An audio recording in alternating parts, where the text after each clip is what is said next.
नमस्कार दोस्तों, मैं शिक्षा शास्त्री लाल समाचार्य। मित्रों, क्या करूं, दिक्कतें थोड़ा कि मैं वीडियो नहीं बना पाता हूँ अपने लिए। आप मेरा इंतजार जरूर करते हैं, मुझे पता है। ये आपको पता नहीं कि अब आपके साथ क्या हो रहा है, ये आप नहीं जानते। आप मैं वीडियो नहीं 3 दिन से नहीं बना रहा हूँ क्योंकि समय नहीं मिल पा रहा है। हमारे यहाँ दो बच्चे काम करते हैं, 4 बच्चे थे, 2 बच्चे हैं। दो और आ जाएंगे जो है लड़के काम करने हमको समय मिलेगा। अब वीडियो हम प्रतिदिन डालेंगे। तो मित्रों, आज जो हमारा विषय है वो विषय तो वही है यथार्थ गीता अध्याय 2। और अध्याय 2 का जो है 21वां तक का हमने जो है बना दिया है और कह दिया, समझा दिया जो हमें समझना था, जो आपको सुनना था। तो अध्याय 2 का कर्म जिज्ञासा जो राम स्वामी ने इसकी व्याख्या की है। लेकिन तुम आपको बता दूँ, मैं प्रणाम करता हूँ आदरणीय स्वामी महाराज को कि केवल जो व्यक्ति वो भी पहुँचे हुए संत हैं, आदरणीय स्वामी महाराज जी पहुँचे हुए संत हैं और उन्होंने अपने हिसाब से उसकी व्याख्या की। जो उन्होंने देखा, जो उन्होंने समझा, उस हिसाब से उन्होंने व्याख्या उसकी की। लेकिन हर युग में हर समय जो संत होते हैं वो आते रहते हैं। हाँ, इस महापुरुष जो है आते रहते हैं, अपने हिसाब से उसकी व्याख्या जो है वो करते रहते हैं। तो आदरणीय स्वामी जी ने जो व्याख्या की है वो भी अंतिम सत्य नहीं है।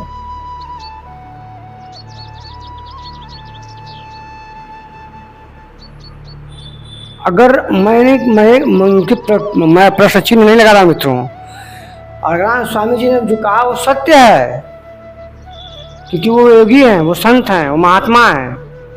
लेकिन उनके गुरु भी तो संत थे, महात्मा थे। तो इसी प्रकार जो है हर कोई का अपने कहने का तरीका, अपने सुनने का तरीका, अपने व्यक्त करने का तरीका होता है। और जो जहाँ जिस स्तर पर पहुँच जाए।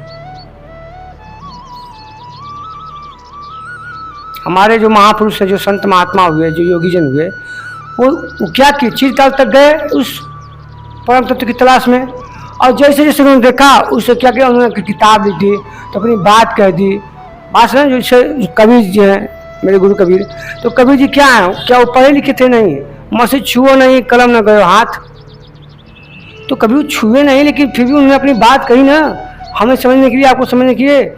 उस परम तत्व देखिए मित्रों, मैं आपको बता दूँ, ये संसार, ये जगत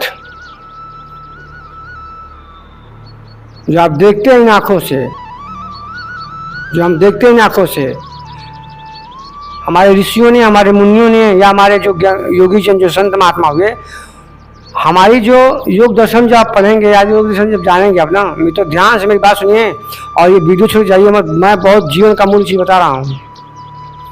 मुझे लाइक सब्सक्राइब से कोई मतलब नहीं है। मैं कहता हूँ ना, मैं जो भी काम करता हूँ निस्वार्थ भाव से करता हूँ। मेरा मित्र, इसमें कोई स्वार्थ नहीं है। बस स्वार्थ यही है कि मैं चाहता हूँ, जैसे मेरे गुरु कबीर ने सबको समझाया, मैं उनका शिष्य हूँ। आज मैं उनसे हमेशा उनका ध्यान करता रहता हूँ, हर वक्त उनका ध्यान करता हूँ मैं। तो उन्होंने जो कहा वही मैं कहता हूँ। मैं क्या हूँ उससे मुझसे नहीं मतलब नहीं है। लेकिन ये सही क्या है उससे मुझे मतलब नहीं है, लेकिन सत्य क्या है मैंने उसका अनुभव किया है अपने गुरु के माध्यम से। तो योग दर्शन में, योग दर्शन क्या है? तो योग दर्शन जो योगी लोग हैं, जो संत लोग, जो महात्मा लोग हैं, हमारी आंखें मित्रों, हमारी आंखें जो हैं, मेरे चाचा पिता, तो जो भी सुने, ध्यान सुने, ये आंखें जो हमारी, जितने भी हमारे जिसे हम देखते हैं, करते हैं, सब ये सारी चीज़ें हमारे बाहर से हुआ है। हमारी आंखों को बाहर से छेदा गया है, हमारे कानों को बाहर छेदा गया है, इसलिए सुराग किया गया है हमारे आंखों को बाहर से। क्यों? क्योंकि हम बाहर से देखते हैं, हम बाहर से महसूस करते हैं। बाहर का मतलब समझ रहे हैं क्या कर रहा हूँ, मतलब मैं ये कर रहा हूँ हमारी आंखों में छिदा गया, हम आंखें बाहर का देखते हैं ना, हमको बाहर दिखाई दे रहा है ना, हम नाक जो हमारा क्या है तो हम बाहर सूंघते हैं, कोई सुगंध में किसी फूल रखा हुआ है, किसी फूल है तो मैं ऐसे मैं सूंघूंगा तो क्या है, ये बाहर की चीज़ें मैं वो कर रहा हूँ ना, सुन रहा हूँ उसी महक आ रही है। और कान क्या, मैं बाहर सुनता हूँ, मैं बाहर का ही सुनता हूँ। इसलिए हमारे जो सिस्टम प्रकृति ने बनाया तो हमको बाहर का, क्योंकि हमने कभी अंदर तो देखा नहीं झाँक के। अगर यही चीज़ हमारे अंदर होते हैं तो मैं इस शरीर के अंदर मैं जाके उस चीज़ को देखता, तो उसका हमें ज्ञान नहीं हो पाता है। मनुष्य आजीवन मनुष्य जन्म लेता है, जन्म से बच्चा बड़ा होता है, मुँह में फंसा रहता है, वो यही कर्म करता रहता है, इसी को अपना सब कुछ समझता है, तो अंदर कहाँ से जाएगा वो, क्योंकि वो तो सब कुछ बाहर देख रहा है ना, सब कुछ वो बाहर देख रहा है, अंदर वो कुछ भी नहीं देख रहा है। हैं हमारे जो छिद्र हैं वो बाहर ही हैं, बाहर खुले तो हम बाहर का, जो अंदर कभी देखने का मौका ही नहीं मिला, ऐसा कभी अवसर ही नहीं आया, ऐसा कोई गुरु मिला। लेकिन हमारे संतजन, हमारे मुनिजन, हमारे योगीजन उस परम तत्व को जानने के लिए अंतर आत्मा में जाओ, खोजो अंदर अपने, तो खोजने का नाम ही योग है मित्रों, वही आत्मदर्शन है। तो अगर छिद्र हमारे बात है कि हमारे योगीजन ने उसकी तलाश किया कि अंदर कैसे देखा जाए, तो ध्यान है मात्र, गुरु के शरणागत होकर गुरु के चरणों में पड़कर, गुरु के सर पे, अरे गुरु के जो है चरणों में अपना माथा रखकर उनकी सेवा करके, उनकी वंदना करके उस परम तत्व को प्राप्त किया जा सकता है मित्र। बहुत सरल और सहज है, ये इश्क नहीं आसान, बस इतना समझ लीजिए ये आग का दरिया है और डूब के जाना है मित्रों। ये इश्क, ये प्यार इतना आसान नहीं है परमात्मा का कि आप भी जाएंगे और आपका प्रेम भी जाएगा, नहीं जा सकता है। केवल आप जाएंगे या आपका अहंकार जाएगा, प्रेम जाएगा अहंकार, तो अहंकार का नाश करना ही परम तत्व को प्राप्त करना है। जिस दिन आपको परम तत्व की पहचान जाएगी, जब आपके अंदर मैं का अस्तित्व बुझ जाएगा, जब हर जगह तू ही तू आएगा, तो उस परम तत्व को आप समझ पाएंगे। क्या कहे मेरे गुरु कबीर कि जब मैं था तब हरि नहीं, अब हरि है माना ही, जब अंधियारा मिट गया दीपक देखा माए। ये दीपक मैं इसलिए जला मित्रों, मैं कोई भी उदाहरण देता हूँ तो बताता हूँ कि दीपक जब उन्होंने देखा, इस प्रकाश को अपने अंदर देखा, यही प्रकाश अंदर जला, वही प्रकाश बाहर है, तो मैं मिट गया वहां से। उनका अहंकार का लोप होता है, और जब अहंकार का लोप होता है तो स्वयं परमात्मा प्रकाशित होता है। तो मित्रों हम आगे बढ़ाएंगे नहीं बात को, हाँ आगे बढ़ते हैं। वेदा विनाशिनं नित्यं यनमजमव्ययं कथं सपुरुषः पार्थं कं घातयति अन्ति कमं कामकम्। हे अर्जुन, कृष्ण कहना चाहते हैं, कृष्ण कहना चाहते हैं मित्रों कि हे अर्जुन, जो मनुष्य या जो योगी जन इसको समझता है, इसे योगी नहीं सॉरी मनुष्य, जो मनुष्य समझता है ये आत्मा मारा जा सकता है, इसका नाश किया जा सकता है, वो विमूल है, वो नहीं जानता है कि इसका किसी काल में नाश नहीं किया जाता है, क्योंकि एनर्जी है, पावर है, ये ऊर्जा है, जो ये बोल रहा है ऊर्जा बोल रहा है आज, और तू ये नित्य है, सनातन है, स्थावर है, चिरकाल तक रहने वाला, ये मेरे बाद भी था और मेरे तुम्हारे रहने के बाद भी रहेगा। तो क्या रहेगा? वही जो दीपक जल रहा है, वही है आत्मा, ऐसा ही प्रकाश अंदर, वो शाश्वत है, एनर्जी है, ऊर्जा है। मित्रों मेरे गुरु कबीर भी यही कह करके हाँ इस शरीर को लेकर चले गए ऊपर, और मैं भी यही कह रहा हूँ कि अभी समय है, अगर आपकी उम्र 50 साल तो 20 साल समय दे दीजिए अध्यात्म में। मित्रों मैं कहता हूँ बार बार, मैं 1900 की अवस्था अपना गुरु में कर लिया था, तो वह पुरुष कैसे, तो बताओ अजन्मा है, नित्य अव्यक्त है, तो वह पुरुष कैसे किसी को मार सकता है? तू मुझे दोषी क्यों मानता है कि मैं तुझे मरवाने के लिए खड़ा हूँ कि तू मार दे अपने भीष्म पितामह को, अपने द्रोणाचार्य को, कृपाचार्य को? ये तो पहले से मरे हुए हैं। और सुन, तू नहीं मारेगा तभी मैं इनको मार दूंगा, क्योंकि मैं आत्मा हूँ, मेरा काम यही है, मैं इस को मारूंगा, उससे भी जाऊंगा। मित्रों मैं बहुत निचोड़ बोल रहा हूँ, जो राम स्वामी ने कहा है मैं एकदम सीधी और सरल भाषा में समझा रहा हूँ। तो उस अविनाशी का तो विनाश संभव ही नहीं है। तो विनाश कैसे नहीं संभव है? तो ईश्वर अंश जीव अविनाशी। तुलसीदास जी कहते हैं रामचरितमानस में कि ईश्वर अंश जीव अविनाशी। ये ईश्वर, जो ईश्वर का विनाश नहीं होता, उसी प्रकार ये आत्मा का, उसी का ये टूटा हुआ तारा है, ये बूंद है, ये समुद्र का बूंद है। उसी प्रकार ये बूंद, जिस प्रकार आत्मा का नाश नहीं, परमात्मा को इसका भी नाश नहीं किया सकता मित्रों। इसका नाश संभव नहीं है। उसको, इसका नाश करने वाले में कोई सक्षम भी नहीं है। मैं बता रहा हूं मित्रों, इसको नाश करने में कोई संभव नहीं है, चाहे कोई भी हो, उसका नाश नहीं किया सकता है। और तू मुझे कह रहा है कि आप मुझे, मैं मरवा रहा हूं, तो मैं भला क्यों मरवाऊं? और मारो या नहीं मारोगे तो मैं मारूंगा। क्यों? क्योंकि मुझे धर्म की स्थापना करनी है। तो कैसा धर्म? तो सनातन धर्म की स्थापना। तो सनातन धर्म क्या है? तो आत्मा से परमात्मा का प्रेम है। उस परम पिता की के लिए जो क्रिया की जाती है, उसी का नाम सनातन है। वो अनंत है, वो चीज काल तक रहने वाला है, वो सनातन है, वो पुरातन है, वो स्थारुण है। ऐसा है वो। आगे बोलते हैं, इसकी व्याख्या करते हुए कहते हैं, लिखते हैं अग्रणी महाराज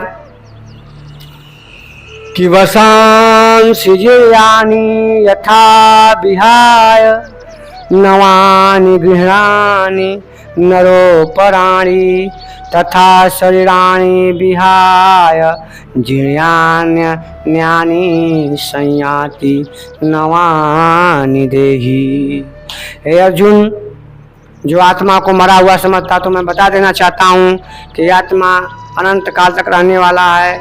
यह एक शरीर छोड़कर दूसरे शरीर में प्रवेश कर जाता है। जैसे हम नए वस्त्र छोड़कर, पुराने वस्त्र छोड़कर हम नए वस्त्र धारण करते हैं, उसी प्रकार आत्मा का भी यही काम है। वो भी देखता है कि ये अब जो शरीर है वो निर्जीव, ये शरीर जो अब इसमें ये निष्पान होने वाला है, ये शरीर बूढ़ा हो चुका है, इसके अंदर जो वीर क्षमता है वो नष्ट हो चुकी है, ये बीमार हो चुका है। उसी प्रकार कौन पुराना वस्त्र लेकर घूमना चाहता है यार? जो बाहुबल ताकतवर, आत्मा बाहुबल ताकतवर ना है, वो क्यों रहेगा पुराने? उसको भी नए शरीर की इच्छा होती है, अपना छोड़ता है, इस शरीर को छोड़ता है। और उसी प्रकार नूतन जन्म आयो इस तन को छोड़कर। आत्मा का मित्रों यही काम है कि वो नूतन वस्त्र धारण करता है। इस नूतन शरीर में यह आत्मा जब इस शरीर को छोड़ता है, चेतना के रूप में सूक्ष्म शरीर रखकर किसी गर्भ में जाके माता के गर्भ में देखता है, ताकता है कि क्या यह गर्भ मेरे लायक है, तो उसमें वे प्रवेश कर जाता है। तो चेतना का रूप वही जीवात्मा हो जाता है। मित्रों ऐसा जो है वो कहना चाहते हैं। हम आगे आते हैं मित्रों।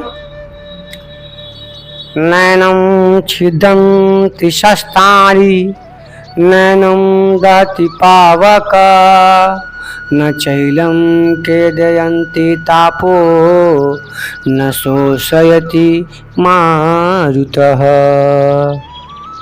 मित्रों, हे सखा, आप मुझे सुन रहे हैं, मैं आपका धन्यवाद देना चाहता हूँ। मुझे मत करिए लाइक फाइक सब्सक्राइब, हम सब जानते हैं, हम ये जानते हैं कि मैं अपने गुरु कबीर का काम कर रहा हूँ। और आप भूल जाइए कि आप मनुष्य हैं, आप ये भूल जाइए कि आप एक शरीर हैं, आप ये भूल जाइए कि आप एक मन हैं, आप ये भूल जाइए कि आप एक बुद्धि हैं।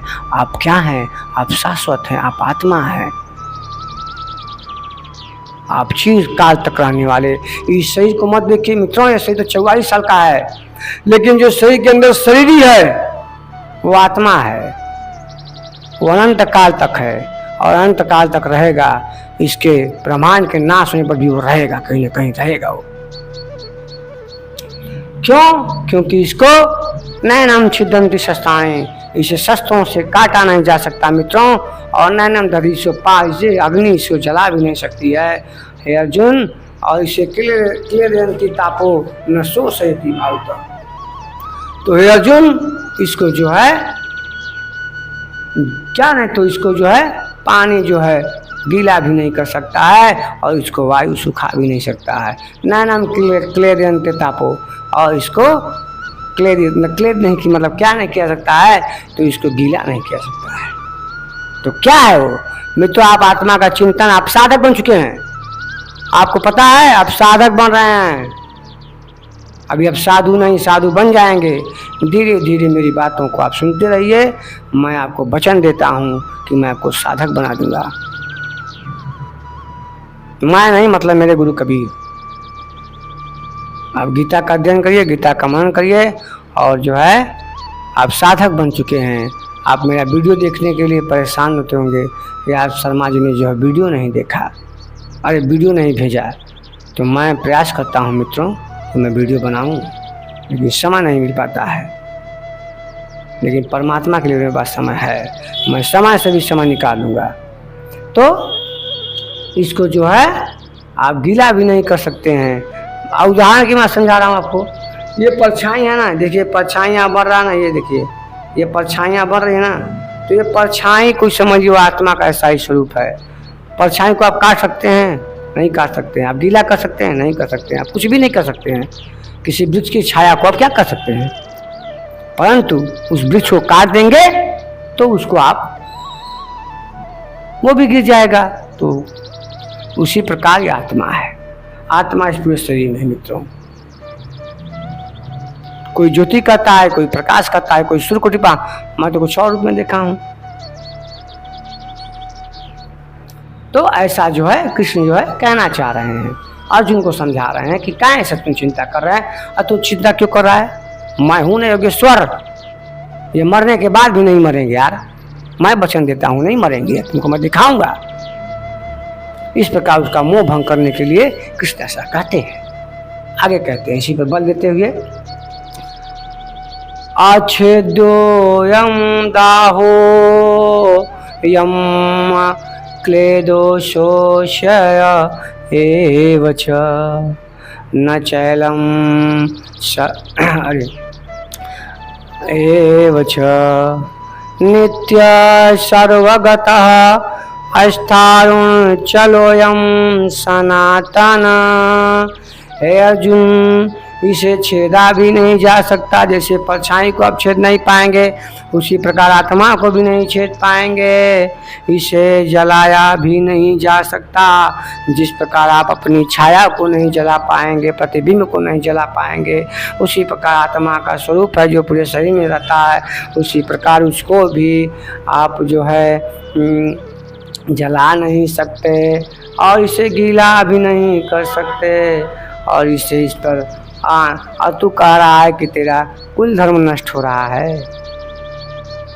हे अर्जुन, तू अमूर्तता में फंस गया है, तू अमूर्त हो चुका है। मैं तुझे इस अमूर्तता से निकालने का वचन देता हूँ। तू मेरे शरणागत होगा। सर्वधर्म परित्यज्य मामेकं शरणं व्रज अहं त्वा सर्व पापेभ्यो मोक्षयिमाशु। हे अर्जुन, मैं कहता हूँ सारे धर्मों का त्याग करो, मेरे शरणागत हो जाओ। मैं वचन देता हूँ वासुदेव नंदन पुत्र कि मैं तुम्हें मोक्ष प्रदान कर दूंगा, मैं तेरे सारे पापों को क्षमा कर दूंगा। तो क्या कह रहे हैं कृष्ण कि सारे धर्मों का त्याग करो, मेरी शरण में आओ। तो मेरी शरण का कहने का उनका मतलब है कि सनातन की शरण में आओ। सनातन के कहने का मतलब है कि आत्मा की शरण में आओ, स्वयं की शरण में आओ, स्वयं के अंदर ही देखो। क्योंकि योग दर्शन तू नहीं जानता है, तूने योग नहीं जाना, तूने परमात्मा का प्रेम नहीं जाना। मित्रों, जो गीता है वो आत्मा परमात्मा की बात करती है, लेकिन जब आप पढ़ेंगे शंकराचार्य को तो केवल ब्रह्म की बात करते हैं। जब आप पढ़ेंगे कबीर को तो आपको समझ में आएगा कि वो भी केवल ब्रह्म की बात करते हैं, निरंकार ब्रह्म की बात करते हैं। एक ईश्वर एक ही है। जब आप कोई भी जीसस पढ़िए या बाइबिल पढ़िए या गीता पढ़िए या कुरान पढ़िए, चाहे कुछ भी आप पढ़िए, एक ही ईश्वर की वर्णन की गई है। लेकिन हम आत्मा रूपी जीवात्मा में सोचते हैं कि भैया जो हमारे गुरु हैं वो कहते हैं कि नहीं बेटा, गुरु को पहले तो मानना पड़ेगा ही, और गुरु ही इस परमात्मा का बोध कराता है। गुरु गोविंद हु खड़े काके लागो पाँव, बलिहारी गुरु आपने गोविंद जी बताए। मेरे गुरु कबीर कहना चाहते हैं कि गुरु का होना बहुत जरूरी है। गुरु के माध्यम से ही, गुरु की सेवा करने से ही वो परम तत्व को जाना जा सकता है। ऐसा कृष्ण जो है कहना चाहते हैं अर्जुन से। तो तू ऐसा युद्ध करने के लिए तू क्या कर रहा है? मित्रों, जैसे हूँ जानहूँ दे ही जनाए, तुम जाने तुम ही हो जाए। जो परमात्मा को जानने का प्रयास करता है परमात्मा उसको जना देता है, वो जान जाता है। और जब वो परमात्मा को जान जाता है, जब स्वयं को ही जान जाता है, जब आत्मा को जान जाता है तो वो स्वयं से ही प्रेम करने लगता है। और परमात्मा को हमारा ये बड़प्पन होता है आत्मा का कि वो परमात्मा को मान लेता है कि नहीं कि हमसे भी बड़ा कोई है। मित्रों, अगर मनुष्य समझ ले कि मुझसे बड़ा कोई नहीं है तो उससे बड़ा कोई अहंकार ही नहीं होता है। मित्रों, मैं जो भी बोल रहा हूँ आज मैं दिल से बोल रहा हूँ। मैं किताब तो है मेरे सामने लेकिन मैं दिल से बोल रहा हूँ। इस प्रकार जो है उस आत्मा को अहंकार हो जाता है। मित्रों, अहंकार कभी किसी आत्मा को नहीं होता है क्योंकि सब आत्मा काम नहीं है। आत्मा काम न तो दुख सुख का उससे कोई मतलब होता है, न मोह से मतलब होता है, न माया से होता है। मैं आपको एग्जाम्पल दे रहा हूँ। जैसे मान लिया आपके पिताजी हैं, हमारे पिताजी इस पार हो, तो क्या हमारे पिताजी जब मर रहे थे तो क्या आत्मा ने मोह किया? क्या मेरे दुख को समझा? क्या मेरे भाइयों को दुख को समझा? क्या उस आत्मा ने? क्या इसको छोड़ दे सब रो रहे हैं? नहीं, आत्मा को दुख सुख लाभ आने जब उसे कोई मतलब नहीं। उसको लगता है कि शरीर निष्पांच है, वो निकल जाता है, किसी दूसरे शरीर में चेतना के रूप में प्रकट होता है। मित्रों, आत्मा का सब काम नहीं है, ये सब तो बस बुद्धि काम है, मन का काम है, सब माया का काम है। समझ आए मित्रों? तो ऐसा जो है वो है। तो क्या है? तो कृष्ण कहते हैं कि अर्जुन, कुल धर्म सनातन है, ऐसा युद्ध करने से सनातन धर्म जो है तो क्या हो सनातन धर्म? तो सनातन धर्म नष्ट हो जाएगा। किंतु श्री कृष्ण से अज्ञान माना। कृष्ण कहते हैं मूर्ख, कहाँ से तुझे पता चल गया कि सनातन धर्म नाश होगा? तू मार देगा भीष्म पितामह को, द्रोणाचार्य कृपाचार्य को, मार इन सबको, सब पापी न है। जब इतने बड़े रानी की जो है वहां पे द्रौपदी का, तो सब शांत बैठे हुए हैं। वो लगा वो धृष्टार वहां बैठा है और धृष्टार कुछ नहीं बोल रहा है। वो राजा है, उसे महत्वाकांक्षा है अपने पुत्र को सिंहासन की कि मेरा लड़का राजा बनेगा। और एक अबला नारी का इन्होंने जितने बड़े सम्मानित नारी जो द्रुपद की है, साधारण महिला है क्या? द्रौपदी अग्नि से पैदा हुई है ये, और इसका जब ये चीज कर सकते तो सोचो एक साधारण नारी क्या होगा। इसलिए मैं चाहता हूँ कि इसको मारो, इन सबों को मारोगे तो मैं धर्म की स्थापना करूंगा, मैं समाज को प्रेरणा दूंगा, मैं समाज को समझाऊंगा कि ऐसा कभी होगा तो ऐसा कर्म करना चाहिए। लोग ऐसे होंगे जो पुरुषार्थी व्यक्ति होंगे, जब समाज में से चाहिए तो उनको मारेंगे, उनको कानून को उनको दंड दिलवाएंगे, नहीं मारेंगे दंड दिलवाएंगे। इसलिए कृष्ण ऐसा करना चाहते हैं कि एक स्वच्छ और सुंदर और स्वस्थ धर्म की स्थापना की जाए, एक ऐसे समाज के निर्माण किया जाए जो आने वाली पीढ़ियां सीखें। ऐसे कृष्ण इसको समझाते हैं। आगे बोलते हैं कि सनातन धर्म के अनुसार सनातन धर्म कौन है? आत्मा यदि आत्म पर्यंत दूरी तय करने वाली विधि है तो अवगत नहीं है। सनातन धर्म नहीं जानते हैं। मित्रों, हम आगे बढ़ते हैं। यही बातें हैं। अर्गान स्वामी जी ने बहुत अच्छा व्याख्या की है इसकी। अब मित्रों, ये 25वां श्लोक हमें 3-4 श्लोक मैंने पढ़ दिए हैं। आप ध्यान से इसको चिंतन करिए, मनन करिए, ध्यान करिए, साधना करिए। मैं कहता हूँ कि आप अपना व्यापार करते हुए, अपना बिजनेस करते हुए अपने इस कार्य को कर सकते हैं। मित्रों, मैं बता दे रहा हूँ, समझ लीजिए आप। ऐसी बातें हैं। तो सही क्या आत्मा सही जो है छोड़ देती है ना। कि मोहम्मद रफी गाना सुने कि नहीं आप? उड़ जा रे पंछी, उड़ जा रे पंछी, ये देश हुआ बेगाना, चले उड़ जा रे पंछी, ये देश हुआ बेगाना। ऐसे ही आत्मा जो है इस पिंजरे में रह रहा है, वो शरीर जो है इस शरीर में रह रहा है, आत्मा इसमें रह रहा है। आत्मा क्या कर रहा है? इस शरीर में रह रहा है। तो जब रह रहा है तो इससे वो निकलेगा भी ना, इससे वो निकलेगा भी, तो इसको छोड़ देगा। जब इस शरीर को छोड़ देगा तो फिर दूसरे कहने का मतलब वही है। इसी बात को मेरे गुरु कबीर कहते हैं। तो क्या कहते हैं मेरे गुरु कबीर? कहते हैं कि अर्जुन, अरे है साधुजन, संतों कहते थे अपने जीवन को प्रवचन सुनते थे कि हे संतो जन, ना घर तेरा ना घर मेरा, चिड़िया रैन बसेरा रे सब भक्त, ऊर्जा हंस अकेला। ओ अरे गुरु की करनी गुरु भरेगा, अरे चेला की करनी चेला रे सब भक्त, ऊर्जा हंस अकेला। ओ तो ये हो जाएगा पिंजरा छोड़ के पंछी, वो निर्मोही है, वो आत्मा क्या है, निर्मोही है। इस शरीर में रहता है, न खाते हुए भी खाता है। क्या कहते हैं तुलसीदास, जानते हैं आप कि आनंद रहित सकल रस भोगी, बिन वाणी वर वक्ता जोगी, बिन कर कर्म करे विधि नाना। समझा ना।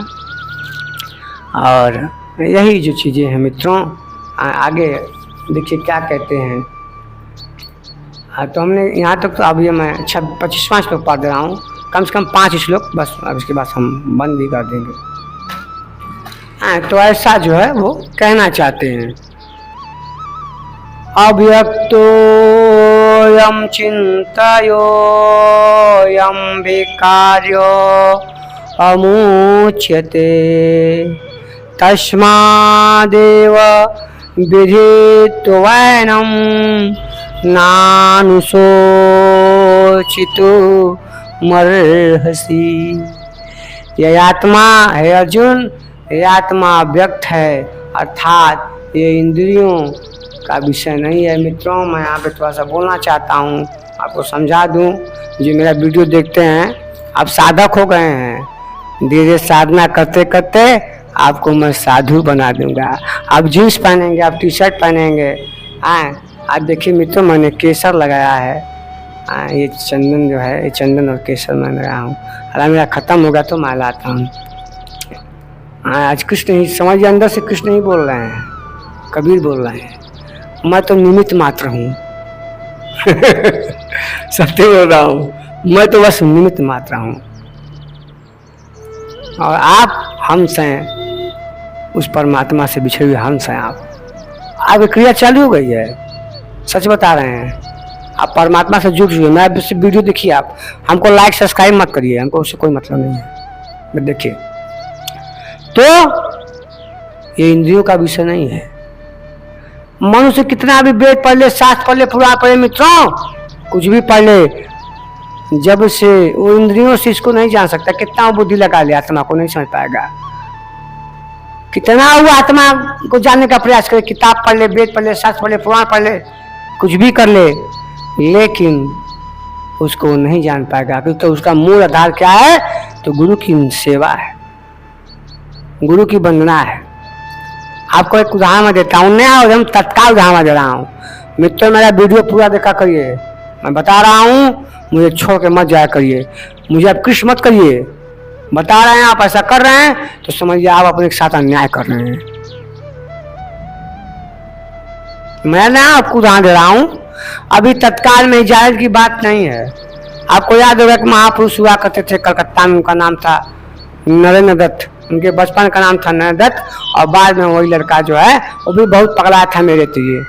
जो स्वामी विवेकानंद जी महाराज है ना, वो पगलाए थे, जैसे मैं पगला था ना, वो भी पगलाए थे, और सब पगलाता है उस उम्र में। मित्रों मैं बता दूं, ये बात कोई नहीं आपको बताएगा। कोई ये सब आस्तिक शास्त्री जो होते हैं ना, सब बोलते हैं ना, करते हैं, कथा वथा पढ़ते हैं ना, मैं बता रहा हूँ, वो भी नहीं बताएंगे। मैं बताता हूँ मित्रों, हर 7 वर्ष के बाद मनुष्य के इस ब्रह्मांड में एक चक्र घूमता है, एक चक्र घूमता है 7 वर्षों के बाद, कि उसकी दिशा किधर जा रही है। हर 7 साल बाद जब बच्चा जन्मता है, हर 7वें साल 7 साल का चक्र घूमेगा, तो पढ़ेगा, लिखेगा, खेलेगा, कूदेगा, और हर साल फिर 7 साल 14 साल का चक्र घूमता है। अगर उसका मन करेगा अध्यात्म तो वो मुड़ जाएगा, उसका मन करेगा कि मैं कोई काम करूँ, मैं पढ़ाई लिखाई करूँ, तो पढ़ाई घूम जाएगा, और 21 साल की अवस्था में भी घूमता है। मतलब ये क्रिया कब तक चलती पता है, हर 7 वर्षों के बाद चलती है। सबसे मेच्योर उम्र मित्रों होती है 28 साल की उम्र, जब चौथा चक्र चालू होता है। उसी जब आदमी होता है तो उस परमात्मा की तरफ आगे अग्रसर होता है।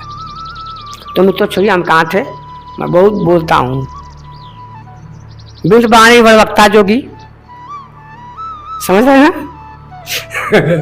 तो बिन वाणी वर वक्ता जोगी कौन बोल रहा है, वो अंदर से वही बोल रहा है। मैं तो निमित्त मात्र हूँ, वही बोल रहा है वो। बिन वाणी, उसके पास वाणी नहीं है, वो तो प्रकाश है, लेकिन वो बोल रहा है, आप सुन रहे हैं। अब बिन वाणी वक्ता जोगी, और क्या है, आनंद रहित सकल बोल रोगी। बिन वाणी वक्ता, बिन पकड़ चलो सुने, आप कान, आप सुन रहे हैं ना, आप नहीं सुन रहे हैं, वो आपके अंदर बैठा चेतना रूपी आत्मा सुन रहा है आपकी मेरी बात। इस आत्मा की बात वो आत्मा सुन रही है, आप तो निमित्त मात्र हैं। और आपके सुनने वाले ऐसे आएंगे और मेरे जैसे कहने वाले आएंगे और जाएंगे, लेकिन वो रहेगा, क्योंकि वो शाश्वत है, निरंतर है, सनातन है, पुरातन है, तत्व है वो। तो इंद्रियों से जो है कृष्ण कहना चाहते हैं कि आत्मा तो किंतु समझ में नहीं आता है, वो अचिंत्य है, वो अचिंत्य है, वो चिंतन के कार्य लायक नहीं है। वो चिंता करने से जानेंगे उसको, आप नहीं जान पाएंगे। आप चिंता करने से आप उसको नहीं जान पाएंगे, चिंतन करेंगे तब। वो अचिंत्य है। और क्या है, जब तक चित्त और चित्त की लहर है तब तक कुछ शाश्वत है, तो किंतु हमारे दर्शन उपयोग में प्रवेश के लिए नहीं है, अतः चित्त का निरोध करें। पीछे श्री कृष्ण आप बताएं कि असत वस्तु, असत वस्तु का तीनों काल में जो है कि असत वस्तु का तीनों काल में जो है अस्तित्व नहीं है, और जो सत वस्तु है उसका अभाव भी नहीं है। बात समझ में, मैं वीडियो देखेंगे तब बात समझ में आएगी। ऐसा जो है कृष्ण कहना चाहते हैं। और अग्रवाल स्वामी ने बहुत अच्छी व्याख्या किया, कहा कर रहे हैं कि वह सत्य है, आत्मा है, आत्मा ही अपरिवर्तनशील है। मित्रों, इस संसार में सब कुछ परिवर्तन हो सकता है, ये प्राकृतिक परिवर्तनशील है मित्रों, ये प्राकृतिक परिवर्तनशील है। कृति जिसने किया, प्रकृति जिसने रचा, तो ये शील ये हमेशा बदलता था, लेकिन वो शाश्वत हो नहीं बदलता है। वो सब कुछ होने के बाद भी वो नहीं बदलता है। तो क्या है, तो आपके अंदर जो सुन रहा है मुझे और जो अंदर से कह रहा है वो आत्मा है। तो कैसा है वो, तो अपरिवर्तनशील है, शाश्वत है, सनातन है, अव्यक्त है, उसको कहा नहीं जा सकता मित्रों। मैं लाख करने का प्रयास करूं, वो उसको वही कहेगा, वही सुनेगा जो आश्चर्य से सुनेगा और आश्चर्य से कहेगा। और उसके जब गुरु के शरणागत होगा, जब गुरु जान जाए कि हाँ लड़का ये सही हो गया है, ये शिष्य के लायक हो गया है, तो एक दिन गुरु जो है इसके जाता है, झोपड़ी में क्या आता है, उसको बैठाता है, उसके ऐसे माथे पे हाथ रखता है और वो जानता है। जैसे नरेंद्र दत्त को हुआ, स्वामी विवेकानंद ऐसे पगलाए थे, जब गए किसी के पास जाते कहते, मैं बता दूं उनका नाम सुने हैं, रविन्द्रनाथ टैगोर। रविन्द्रनाथ टैगोर के पिताजी या दादाजी से वो एक कुटिया में आश्रम में रहा करते थे, वो भी नदी के पार, और कुटिया बना के वहाँ पे ध्यान साधना करते थे। वहाँ पे नरेंद्र पहुँचे, मतलब स्वामी विवेकानंद पहुँचे, और वह कुटिया के बाद इसे ढकेल दिए और कहे कि आप कौन, कौन तुम? मैं नरेंद्र। क्या है? तो बोले कि क्या आप मुझे भगवान दिखा सकते हैं? उसने कहा, उस बच्चे ने, 15-16 साल की उम्र रही होगी उनकी, और खाना नहीं खाए थे 3-4 दिन से, क्योंकि वो खोज रहे थे। ऐसा ही ओशो को हुआ था। हर युवा को, हर मनुष्य को एक बार परमात्मा को मूलना पड़ता है, लेकिन मित्रों, लेकिन माया के बस वो परमात्मा को नहीं मूल पाता है। तो उन्होंने कहा भगवान मुझे दिखा सकते हैं? तो चुप रह गए। कहा आप इतना ध्यान साधना करते हैं, इतना गाँव बाहर नदी के पार, तो कहा जाओ जाओ वहाँ जाओ, तुमको बंगाल में मिलेंगे। तो गए परमहंस के पास, रामकृष्ण परमहंस के पास गए और जाके उनका दरवाजा खटखटाए, कहे मुझे परमात्मा को दिखा सकते हैं? मुझे दिखाइए भगवान को। तो कहा तुमको भगवान देखना है, जाओ 2 दिन बाद आना। गए 2 दिन बाद, फिर कहा दिखाऊं मुझे परमात्मा को, आप दिखाइए, आप साधु दिखाइए मुझे। जानते क्या किया? देखोगे परमात्मा? हाँ देखेंगे। तो क्या किया परमहंस जी महाराज ने, रामकृष्ण परमहंस जी महाराज उनकी छाती पे लात रख दिए और तुरंत तो चले गए। कहाँ चले गए? अनंत चीज काल तक चले गए, उस परम तत्व में, उस परम तत्व में, और काफी अचेतन में चले गए वो।